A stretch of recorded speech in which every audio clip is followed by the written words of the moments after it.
The absurd and the lover, Camus' first rule. Camus never said love was false. He said it was fragile, a match in the desert, a moment of fire in a world that doesn't care if you burn. In a universe without meaning, love is not proof of hope. It's an act of rebellion. Camus believed in the absurd, the conflict between our search for meaning and the silence of the universe. And yet, he never gave in to despair.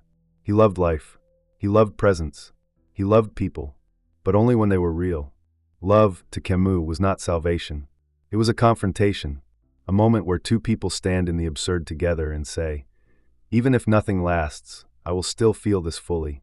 That's what made love honest. Not because it was eternal, but because it never pretended to be. Camus didn't want you to romanticize love. He wanted you to look it in the eye and see its edges, its limits, its mortality. In his stories, lovers rarely get forever. But they get something else. They get clarity. And in Camus' world, that's enough. Because love, for Camus, was only real if it faced the absurd with open eyes. If it didn't lie. If it didn't ask for eternity. If it didn't pretend to fix the world. Love that demands nothing but the moment, that was the kind he trusted. Camus believed we are each alone but not empty. To love someone with eyes wide open, to stand beside them in the chaos and say, I know this ends, and I still choose it. That is the highest kind of truth. Desire, death, and the rebellion of love. Camus did not believe in eternity. He believed in the sun, in tenderness, in silence, in choosing a human being fully, even when nothing lasts. He wrote, there is no love of life without despair about life. And so it is with love. You do not love in spite of death. You love because of it. Camus understood what most forget. Love is not protection. It is exposure. To love someone honestly is to hand them the blade and trust they won't use it. Most people ask love to rescue them. Camus asked love to confront him. He did not want safety. He wanted truth. And love, to him, was only worthy if it stood in the full light of the absurd. To desire someone in this kind of world, to choose them knowing everything will end, is not foolishness. It's resistance. Camus called it rebellion. And in his world, rebellion was sacred. He knew that love could never conquer death. But it could look death in the face and love anyway. That is the power Camus gave to love, not immortality but intensity. And for love to be intense, Camus believed it must be clear. No illusion. No roles. No masks. Only one person seeing another in full light and choosing to stay. He rejected the idea of the other half. He believed two people must stand whole and still choose each other. That is love. Not filling, but reflecting. Not clinging, but walking side by side. Camus never begged for love, that he met it eye to eye, without promises, without fantasy, without lies. Because he knew this, to love clearly is the only way to love completely. The courage to love without illusion. Here's the truth, love will not save you.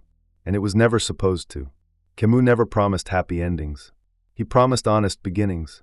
And love, in his world, begins when the illusions die. Most people want love to be a guarantee, a cure for their fear, a promise of forever. But Camus said, there is no forever. There is only now and what you do with it.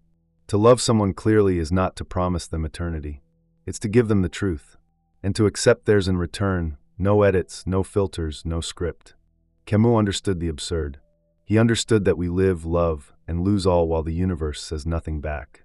And he loved anyway, not because it made sense, but because it made life deeper. To love someone in Camus' world is not a retreat from chaos.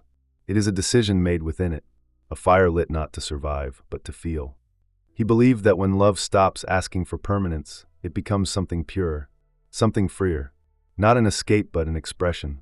This is the courage Camus asked for, to love someone with your eyes open, to accept that they are not yours, that one day they will leave or you will, and to love them anyway. Camus never begged the world to be fair. He didn't wait for things to make sense. He found his meaning not in certainty but in intensity, not in perfection but in presence. This is how Camus teaches us to love, without bargaining, without illusion, without hiding, to love without expecting salvation. And yet, to love with your whole being. Because in a meaningless world, that kind of love is the meaning. You've heard what Camus really said about love. That it is not fantasy, not rescue, not control, but rebellion. The rebellion to feel, to hold, to give, even when nothing promises to give back. So if someone tells you that Camus was cold, tell them no. He was just honest. And in that honesty, he found a love more powerful than most people ever touch. If this series gave you something real, don't stop here. There are more truths waiting, more thinkers who won't lie to you, more ideas that won't flatter you but will free you. Watch the next video, and love someone, not because it will last but because it is real. And because you can.